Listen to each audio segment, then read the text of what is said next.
Hello everyone, Warangel here, and welcome back to Grimgor'z campaign for Mortal Empires. Now last episode we took the entire province of Death Pass and defeated that git Gorfang Rotgut, who's been slagging off Grimgor, and we can't have that. But at the end of the episode, I did give you guys the option. We could either go after Wurrzag, the Green Prophet, or come down to kill the stunties of Carrick Azhag. Now the consensus was to go and kill some stunties. So, in between episodes, I brought Grimgor'z army into position to attack Black Iron Mine, and by showing some brutal cunning, we were able to hide in ambush so the dwarves don't know we're coming.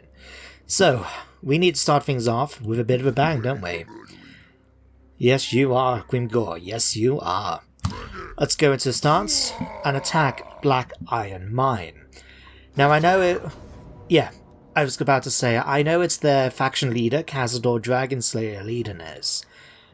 And apparently he's joined by a kinsman, Kugan Dragonslayer. Interesting. But, looking at this army, I'm not concerned. The only units I am a little bit concerned about, apart from Cazador himself, because he is quite decent when it comes to defense, and that, is the Iron Breakers. As you can see, high armor value, very high melee defense. We may just have to try and stay at a distance and smash them down using our Doom Divers. Oh, and they do have blasting charges as well, don't forget. But, let's head down to the battlefield and see what happens. So everyone, welcome to the battle. Now, the reason why I'm doing this in slow motion is, first of all, just to show off the army formation. We've got a solid line of Orc boys with the Immortals here in the centre, and on the left flank we've got our boar chariots. Over here on the right, hiding in the trees, we've got all of our boar boys, moving their way through in order to outflank the enemy. While they're doing that, my arrow boys are moving into position along with Spite, and my Doom Diver is focusing their fire, when they start firing, on, where are they? Here, the Iron Breakers. Now the reason I wanted to slow it down for a moment is because as soon as the battle started, the dwarves started moving their formation. Now I have no idea as to why, but it meant then that we were able to get some early shots off, without worrying at all about the artillery pieces. So you can actually see the first blood is to us thanks to the Doom Divers charging into the Iron Breakers. But yeah, this really threw me off a bit, so I end up having to move my formation a bit in order to match up to it. But it does mean we're going to face very little artillery fire, which is only a good thing as far as I'm concerned. Now something I do want to show off, because I don't think I did it, no I did it in between episodes, is you might notice this blue symbol above the Immortals. Now this was a scrap upgrade which cost me 80 scrap, nearly all of that I had. And it gives them the Immortals armor. Now, if I can hover over it, there we go. Plus 10 leadership and the ability to give the unit fear. So I thought that was quite a useful skill to give them, even though it did cost us a bit. Ah, here comes the artillery blasting away, and look at these guys. They're taking shots, right? And what happens? They're just getting up and going straight for it. Fantastic. Now at this point then, I send Grimgor ahead because I wanted him to try and get past everybody to go and track down Cazador, but it looks like he got stuck in with some miners attacking him, but he's just blasting them away. And in the meantime then, the Orc charging down everywhere. We got some blasts coming down here from different blasting charges, but on the whole, my Orc boys are just pushing their way through. Our boys are firing over the line. We are trying to still be a bit careful with the Doom Divers, but they are focusing still on the Iron Breakers. You can see over here now my boar boys are starting to push forward, attacking the enemy's Grovelers and Thunderers in the flanks. And all in all, it's going quite well. Oh, just in time. Smash. Wow, we did overcharge there. I must see Grimgor. But we managed to get him out of the miners group. The Immortals are coming instead to start slaughtering them. And Cazador and Grimgor get a duel. Now at this point we activate the Waaagh, which is really helping us out with our weapon strength bonuses and that. Our boys are still firing away. You can still hear the thundering of blast charges over here from this group. I'm pulling out my boar boys just because they are starting to lose the fight. They are outnumbered quite a bit and taking quite a fair bit of damage. But on the whole, the balance bar is still relatively in our favour. You can see that they've taken much more casualties than we have. And right now, Cazador is trying to do a runner. He's not routed necessarily, but Grimgor'z had to track him down, beat him up some more, and you can see losing decisively, starting to waver already. We got Spite over here just sitting around ready to cast spells when needed. At this point he's only got that one spell for sneaky stabbing, but I am using it occasionally when I remember to buff up my troops and give them extra armor piercing damage. But at this point now, Cazador is on his way out, he's running away. The routing is starting to occur across the map. We have still got a few holding out. Especially like over here, these two units have taken their time to try and kill some orc boys. Despite the fact I would have thought they would be better at this. But there we go, another Waaagh. Just to help give us that extra boost. And at this point there is a chain rout starting to occur. You can see the numbers dwindling down much more quickly now. They're still holding out here and there. But for the most part, we've got this in the bag. Grimgor'z just waiting around now. He is very tired, bless him. And there we go, a chain rout occurs.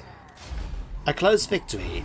We did lose about 355 men, roughly, orcs, but we managed to wipe out a quite decent number of theirs, and because of this being a settlement battle, we've managed to wipe them out completely and win the fight. But it's time to go back to the campaign map. So, a close victory, but I think we did alright in that fight. Managed to make a nice bit of money, and most importantly, defeat Cazador in combat. Now, we've still got Thorek Ironbrow, the High Rune Lord of Carrick to deal with, and his army somewhere to the south, but we'll deal with that when we have to. For now though, let's occupy Black Iron Mine. Let's see what bonus we get. Oh, Dwarf Slayer. Once again, the Great King has been defeated, but no doubt he will come back one day. Meanwhile, his infamous treasure hall is open for visitors. Now, to be honest, those bonuses aren't too bad. The only issue is that we're not exactly trading right now, but the bonus to income in the local province for all buildings, that may come in handy at some point in the future. But for now, we shall wait and see. But we'll click through that. Oh, we actually completed this, didn't we? So you might have noticed right at the beginning of the episode we did have this mission issued during the end turn. So we now got an extra 500 gold as well. We encountered Clan Helheim. Right, okay. What does Black Iron Mine have for us? Nothing right now. It is a tier 2 settlement. Okay, might be worth trying to get some defenses built straight away. Or do we want to save the money? I say that because if we go back to Death Pass, you can see that in 2 turns we will finish building up the Black Crag. Now what I would like to do is actually upgrade the Brawling Grounds to a fighting pit, because not only will this give me access to Orc Big Uns, but it will also allow me to recruit Black Orc Big Bosses, where a new addition to the army roster from the latest, Skulls for the Skullthrone event, and I haven't had a chance to check these out yet, so that would be pretty cool. But that will be my first upgrade. Another possible one I wouldn't mind trying to do is get my hands on a Shaman's Hut, just so we can get our hands eventually on an Orc Shaman. Using the Big Waaagh spells allows us to do a lot of damage, with things like Gork's Foot, the Warpaths, all sorts. And what's the Moon one called? Or is that with a little Waaagh? Oh, it shows you how long it's been since I've played as the Orcs. I can't remember which Waaagh has which spells. I'm pretty sure Night Goblins tend to have the ones which tend to debuff enemies more, when the Orc ones and the Big Waaagh goes for more damage spells. But we'll find out. But we do have some options as well, like Troll Caves, the Goblin Toolbox, which will give me access to Spear Chuckers and Snotting Pump Wagons and things like that. So we've got quite a few options to do, but I think we will try and save the money a bit. Although saying that, we are making 1,541, so let's upgrade. Oh, by the way, as you can see, I've changed the names. So instead of Iron Rock, we've now got Burny Yard Rock, a name suggested by one of my viewers, Drake Immaterium. If you want to submit your own names, of course, you can follow the link in the comment section. But I personally named Carrick to become Gorfang's lair, just because it was his last settlement before we smashed him, so I figured it would be a good fitting name. So of course we're going to need one for Black Iron Mine now. And hopefully by the end of today we'll have one for Spite Peak. Although actually we've got a our shaman's called Spite, isn't it? Spite Spider Killer. So, maybe. But you definitely need one for Carrick Azul. So, with that, let's actually upgrade Burning Aardvark. And then, as for here,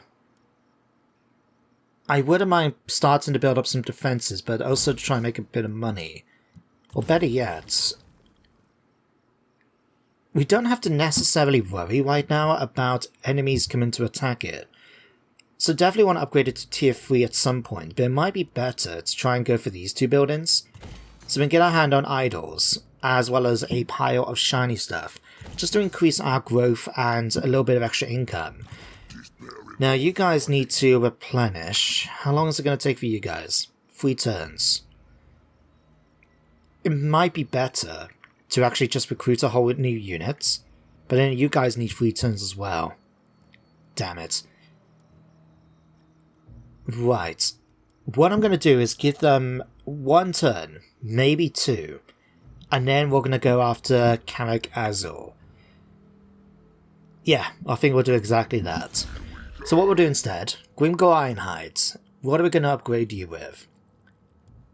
You actually picked up, what's Hatred? I ate everything. Gobbos, the pointy ears, the humies, the spiky gits, and the stunties. I ate them the mostest. I'm not even going to try an orc accent. Although if you have any video tutorials on how to talk like an orc, please share them in the comment section. But 15% weapon strength is extremely good. I mean, oh my god, really? It jumps up from 630 to 706. But wait a minute, why? Oh, is it because, sorry, I'm hovering over an imposing presence, which will give us fear and terror. I was wondering why those were disappearing. But yeah, gonna give you hatred. Now eventually I wouldn't mind upgrading to get lightning strike, because that's always handy to have. But for the moment, let's just make him better in combat. 75 melee attack is extremely good, but let's increase your charge bonus a bit. No, better yet, let's just give him Deadly Blade. I mean, eventually he's going to get 87 melee attack. That's madness. Oh my god, how much is he going to have by the end of this? So he's going to have over 800 weapon strength, and that's before we even give him Gitsnik. When do we get that, actually? Level 8. Okay. Keep an eye out for that. And then for Spite Spider Killer, we need a point in Sneaky Stabbing. But, this is it. This is one of my favourite spells from the Little Waaagh. As you can see, it reduces base weapon damage and melee attack by quite a substantial amount, and its area of effect. And best of all, look at the description for the spell. By vigorously scratching his armpits, cackling manically as he does so, maniacally, as he does so, the shaman projects painful chafing onto a nearby foe. Can't get much better than that, can you? Now, let me just double check. Oh, it's the Little Waaagh that has Curse of the Bad Moon. Yeah, I always get them mixed up. Anyway, we'll do that. We'll skip forward a turn or two. We'll see what Wurrzag Ironbrow does. If he comes up to attack us, then great. If not, we'll have to go down to him instead. So let's end turn. I'll see you guys in a bit. What's this? Refugees of War. With their own faction being defeated, former military leaders of the Skarsnik seek refuge in exchange for their service under your banner. I don't remember this event before. Is it something to do with the Recruit Defeated Lords mod? I don't know. But anyway, we have a few options. We can either accept the refugees, we can find out then who defeated them, and any immortal lords and heroes will join our cause. Now, the Skarsnik don't have any legendary lords as far as I'm aware. So, yeah, I mean, they're not any of the vanilla ones. Mixu's one only introduces Gorfang Rotgut. And I don't have the Wii special because it hasn't been upgraded yet. Oh, sorry, updated. Right. Not too fussed about that. We could just put them out of their misery or chase them away. Or delay for 25 turns. That's quite a big delay time. Huh. Let's accept them, because it's not going to cost us anything to do that. And if we do get any new characters, then so we do. Oh, hang on. Oh, we got Skaven hanging around. Right, a minus 10 negative growth. Bugger. Alright, and then you've been destroyed. Right. Now we're pretty much back up to full strength. We're only missing a couple of orcs spread around the place. So let's start pushing down. And what we've got to face. Thoric Ironbow, 20 stack here. Right, what do you guys have as a garrison? We've got access to a Thane, 3 Longbeards, some Miners, Thunderers, and Quarrelers. Okay. And then what? Can we see what you guys got already? Bunch of Warriors. Bolt Throwers. Right. Well, we can't reach them this turn anyway. Yeah, we'll just have to wait a turn. Now, what I did do in the previous turn, actually, was recruit a Goblin Big Boss, Tricky Rotgut, although his name is more than happy to be changed, right? In fact, I'll put that down as a reminder. Just call him Gobbo Big Boss. Or, I tell you what, I'm just going to call him, in honor of Big Boss, from Metal Gear Solid, we're going to call him Little Boss. Perfect. Right, Little Boss. So if you want to submit a name for Little Boss, do so down in the comment section, where you can follow the link. But I'm excited to recruit him because he does give me the opportunity to do stuff like damage walls, assassinate, block armies. So I'm going to be mainly using him as a campaign agent, although when he eventually becomes skilled, I may stick him into an army, because if I go on here, his trait, as you can see, does give me reduced upkeep and +5 melee attack for all goblin units. So it's a pretty good character to put in a goblin army, but we'll give him some experience first. But yeah, let's skip forward a turn. We've got an interesting possibility here. Now, they brought up another commander, Fungni Strongarm. Now, going from the picture here, he is a Rune Lord. Now, the most important thing is, he's actually outside the settlement. So I'm wondering, should we just go in and attack him? And in that way, then, we'd be able to draw out the rest of their army. I think that could work. That could work out very nicely, in fact. Let's get the Little Boss down here first. We'll upgrade Spite. What can we give you? To be honest, I'm thinking another point in Itchy Nuisance, just because it will reduce the Winds of Magic costs, and let us cast it much more quickly. And then what else? Vindictive Stare. Does a fair bit of damage against a single target. Gork will fix it. Reduce charge bonus, charge speed, and speed. To be honest, we're fighting dwarves. It's not a big deal right now. Reduce power charge for the enemy. If that works for Rune Lord abilities, that could be useful, given who we're facing right now. Yeah, let's give it a go. So, Grimgor'z, let's go and get you to attack Fungni. Right, so now we're facing not only Fungni and some Quarrelers and Dwarf Warriors, but we're facing the entire army here, and the garrison as well. Deldrick Khandoom. Interesting name. Right, this might be a bit of a tough battle, but with Gork and Mork's aid, we will win this. See you guys on the battlefield. Welcome, guys. So, as you can see, we've got the enemy's reinforcements coming in on our left flank. So I have come prepared for this. My other boys are already starting to fire away, as will the Doom Divers shortly. I'm starting to bring my troops to come around so we can just box them up and then against the edge of the battlefield here. Including the Immortals coming in just over here and starting to really smash their way through. Grimgor'z is in the centre of things as always. He's going after the Dwarf Thane, leading the fight.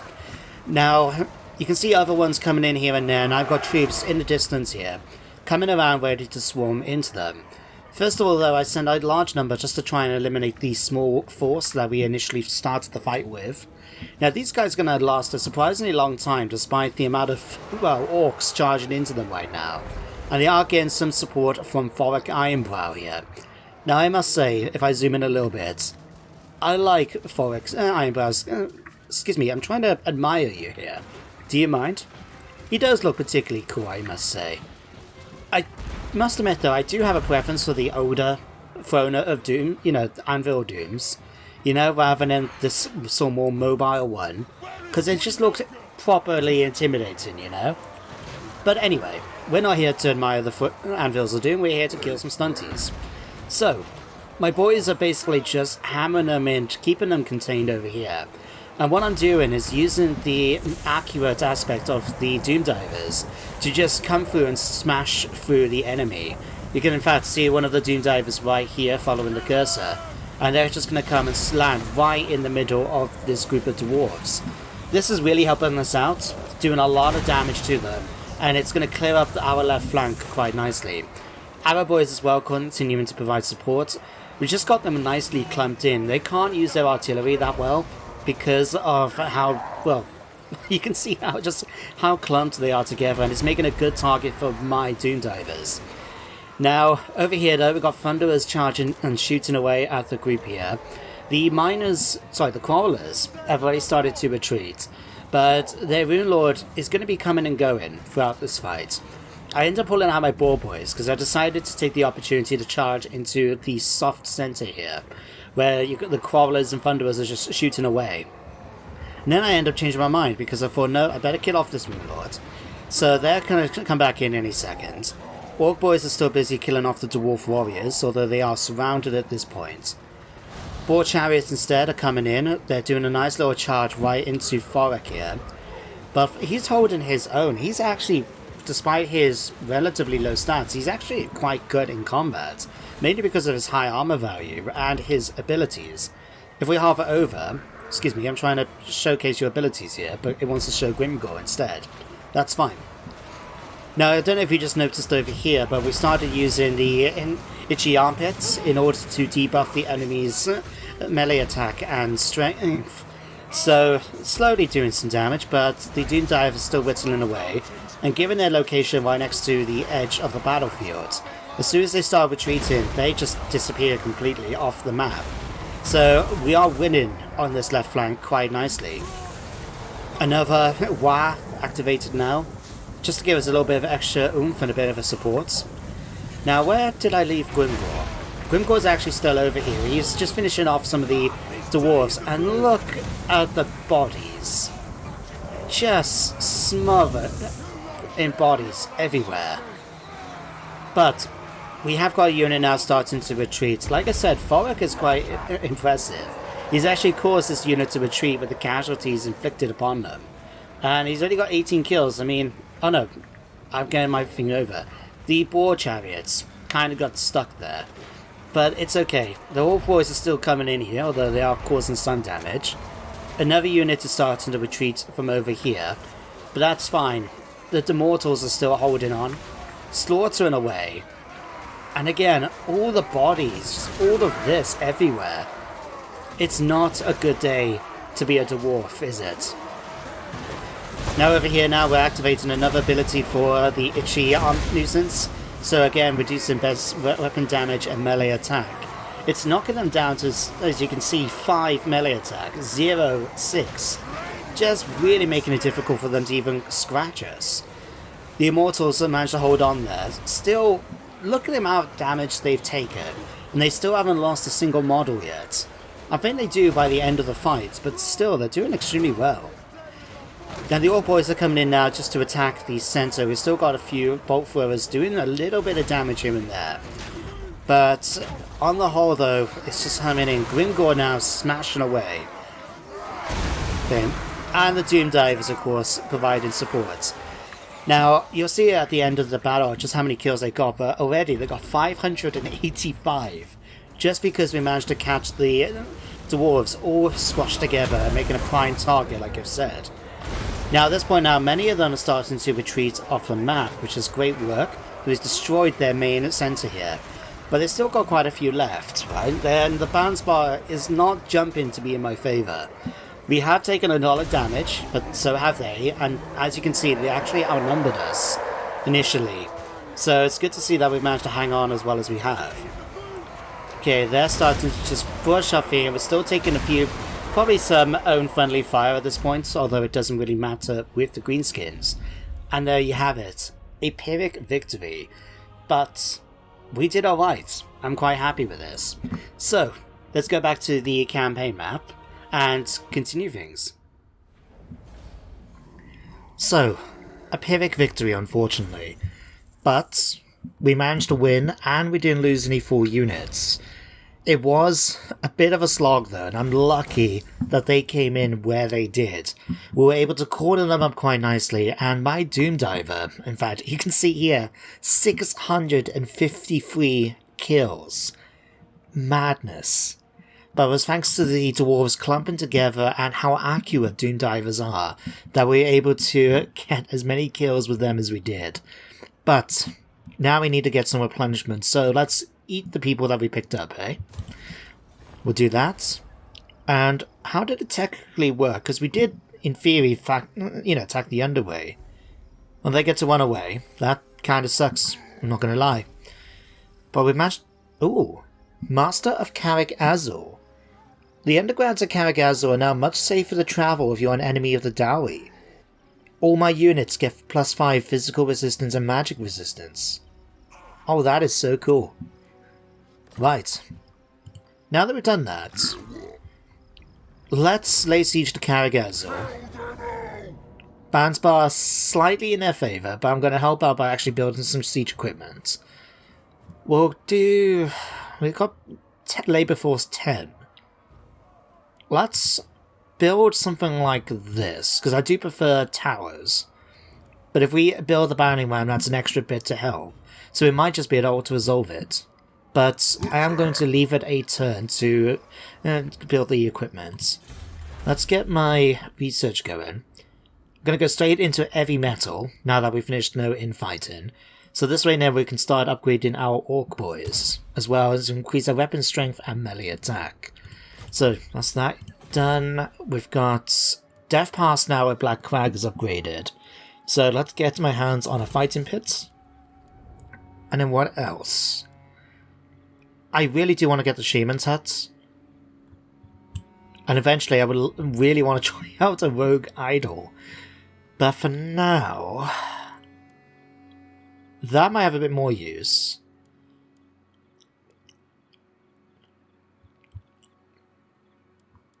Nah, we'll grab my hands on a Shaman's Hut. Perfect. Right, we need to spend some skill points, so Grimgor'z is now one level away from getting his hands on the quest chain at least, for Gitsnik. But what are we going to give you? Another point in Deadly Blade, I'm thinking. Foe Seeker? Let's actually go for another point in the boys. Just to improve our stats even higher then. And then we'll go ahead and end the turn. We'll see if we're in a position to go after Carrick Azul in the next one. Are these guys going to ask me for a peace treaty? They have as well. No. There is no way we're taking a peace treaty from these guys. We're here to kill them, and that's exactly what we're going to do. Right, let's get through all of these. Raise or sack the following settlement, Carrick Azul. To be honest though, for 1,200 gold, or teeth I should say, I think it'll be much better if I just take it. Let's have a quick look. What? How did it get worse? Like you guys saw, last turn, we had it about 50-50. Yet now it's got worse, because we built siege equipment which would make it easier to win. I am so confused. Right. What I'm going to do, I'm going to let one more turn go, just so we can get that second lot of siege towers. And then we're just going to siege it down. We're going to end the episode with us taking Carrick Azul, or we're going to die trying. One or the other. Now, little boss, I'm heading you down towards Spy Peak, because I want to see what they're doing down here. Are they recruiting any more armies, or what? I guess we'll find out next turn. Alright, big and bullies. Now let's go for Healy Mushrooms. They test like death, but they do the opposite. Plus 10 casualty replenishment. I'll take it. Right. Let's skip forward a turn and get ready to do battle once more. Huh. What's this? Looters. Those stupid gits have gone and plundered stuff on Boss What's-his name up there. We weren't meant to do that. We had a pact and everything. What we're gonna do? We can make him take it back, give us plus 10 with the bloody spears, or we can get an extra 1,500 teeth and take the minus 10. Sod it. Right, with that, let's start the assault. Bandspar is still against us, even though we do have the superior numbers. So yeah, we're just gonna fight this again, and let's give him a good thrashing, eh? So here we are, guys, at the Siege of Carrick Azhag. Now, most of my forces have been deployed over on the right side of the map, as you can see on the mini-map up here on the top right. The towers are moving towards the walls, with Grimgor'z acting as a target, basically, for the enemy's missile fire. He is going to be taking a little bit of damage, but nothing really to worry about. Now, I do have a battling ram as well, heading towards the gate. Unfortunately, they're going to be taking a lot of missile fire as they get closer. The Doom Divers are firing onto the walls just to do a bit of damage, although I have to admit, when I was actually fighting this battle, I was shocked to see how many units I actually had at full strength. You can see here some Dwarf Warriors, full strength, Quavellers, more Miners and that. And these were not from the garrison, these were in Thorak's army. So I'm presuming that they just didn't get onto the battlefield when we fought them in the previous fight. Now what was a big surprise though is when all of a sudden out of nowhere a unit of miners just came out of the ground and started attacking my troops. Now as you can imagine, that was not a good position for them to be in. They are swamped at the moment, with my arrow boys, my orc boys staying back in reserve, and of course the boar boys charging in here. They're not going to be around here for long. But as we're getting closer though, you can see this unit here pushing the battling ram is just getting pelted with arrows. Not much I can do about it, unfortunately. I was just hoping that they were going to not shoot at them, but instead shoot at the towers, but it's one of those things. Now, already now my boys are making their way up onto the walls, where we're going to win this fight quite well. They have taken a lot of damage in the previous fights, so it's going to work out quite nicely for us, and soon Grimgor'z will be joining them. In fact, you can see the Immortals already firing away over here, smashing away the Quavellers with their axes, and my other boys coming in from over here. Now the Doom Divers, I switched targets, so instead of targeting the same units my troops are fighting, they're smashing it in the centre, doing a nice little bit of damage right there. And then soon Grimgor'z has arrived on the walls. He's climbed up the towers with his Immortals, and he's just going to start laying into the dwarves nearby. Yeah, it's going to be the other way around, dwarf scum. Anyway, the Doom Divers will continue, but unfortunately over here, that a second unit of miners spawned and attacked the Orc boys pushing the battling ram. Now you can see we brought in all my boar boys to provide support, and we defeat the miners eventually. But this unit of Orc boys have just taken so many casualties in the fight that I've just ended up getting rid of them. I didn't get them to leave the battlefield. Unfortunately though, they lose enough Orcs that we're actually going to lose the full units when it comes to going back onto the campaign map, but it's just unfortunately one of those things.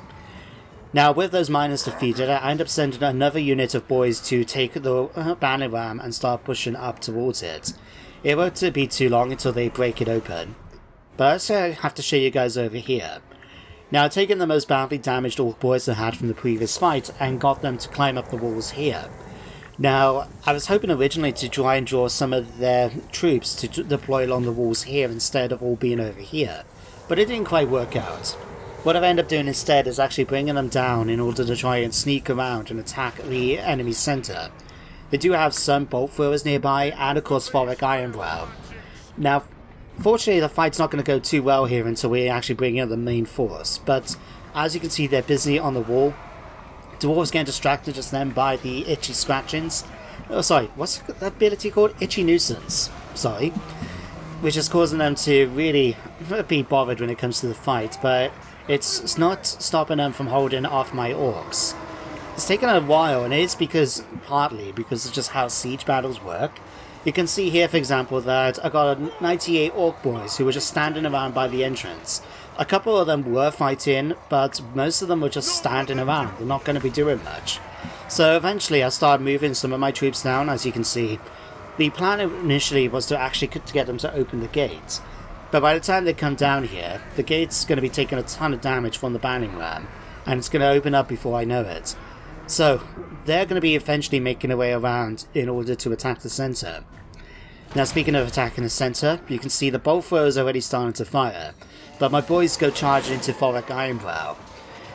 Now, between the bolt throwers and Wurrzag's own combat abilities, this is not going to go too well for my boys. You can see the amount of damage that they've already taken thanks to the bolts shooting into them. You can see just people going smashed with all the blood everywhere. I think this one's actually lost his head. Yeah, this one's actually had his head torn off because of the bolts. Jesus Christ. But, back over to the centre now. We've managed to burst open the gates. All my forces now I'm bringing in from outside the gates, especially since you can see they're taking a bit of damage. This unit here is the one that managed to rally in, then is disappearing off again, thanks to only having 9 troops left. But all my boar boys, my main fighting units still sticking around, is starting to make their way inside and pushing up and in towards the centre. They're going to go after the bolt throwers first of all, but it won't be long until Wurrzag is their main target. The Immortals are doing the same thing. They're just going to take their time getting down there. They are very, very slow. I wonder if there's any research we can do to make them faster. And of course, Grimgor'z himself is just having fun. He's up here, surrounded by stunties. What better pastime for an orc is there than killing a bunch of stunties? And look how tall, I mean, he's just towering over them.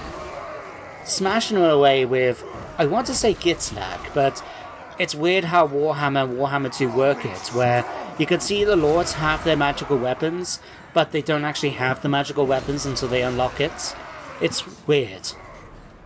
I would have liked to have seen a system a bit more in Warhammer 3, like 3 Kingdoms, where you can switch out weapons and give them different armaments, which will give different effects. So maybe we'll see, for example, I don't know, if you give Karl Franz a Rune Fang to use instead of Grimgor'z, he will actually have a sword.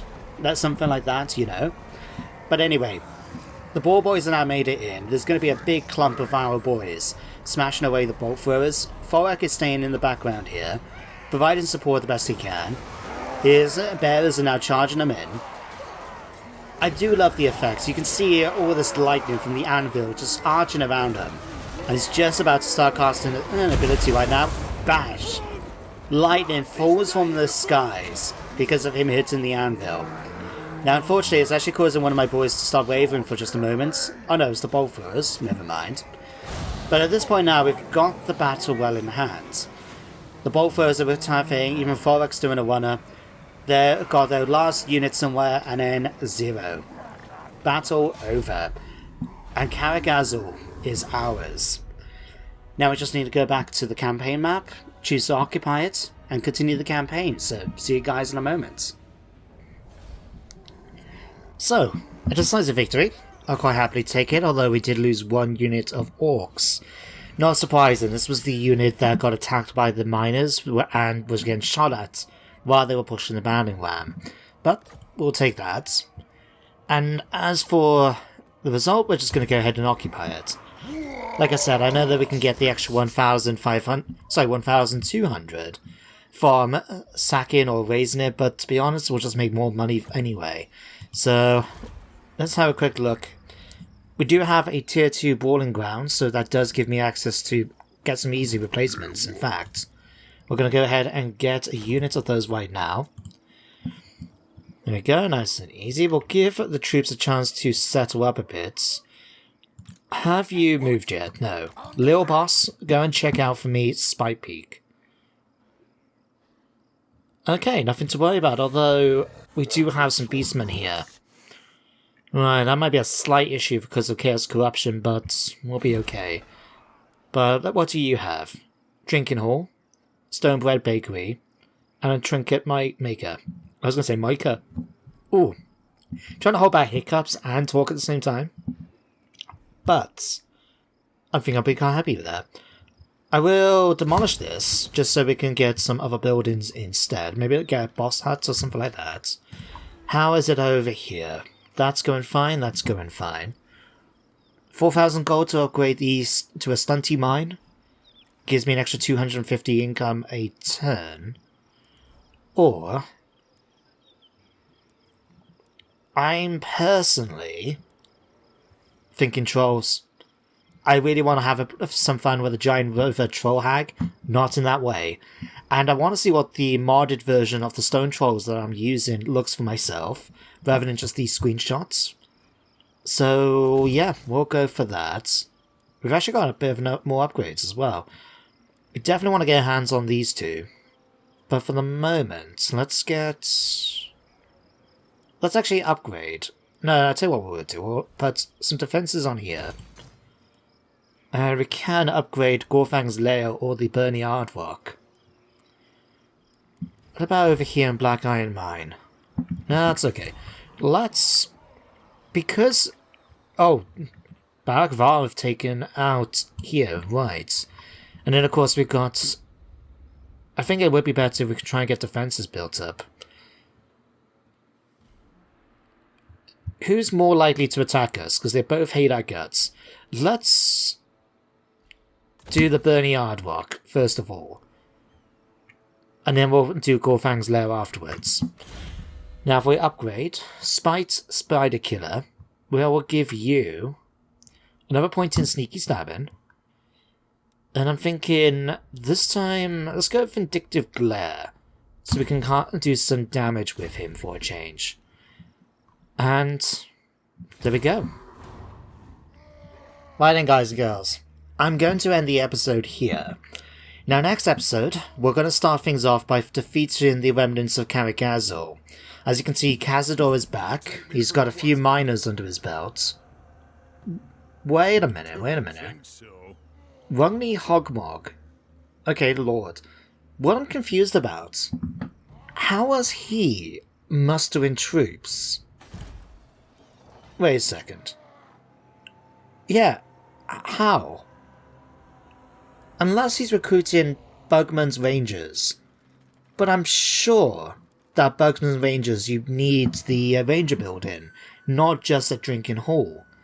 So, I don't think he's recruiting those, but none of these buildings give recruiting abilities. So, how? And what is he recruiting, I wonder? Unless they've... I mean, let me... Hang on. You may speak. Yeah, that's their only settlement. How are they doing that?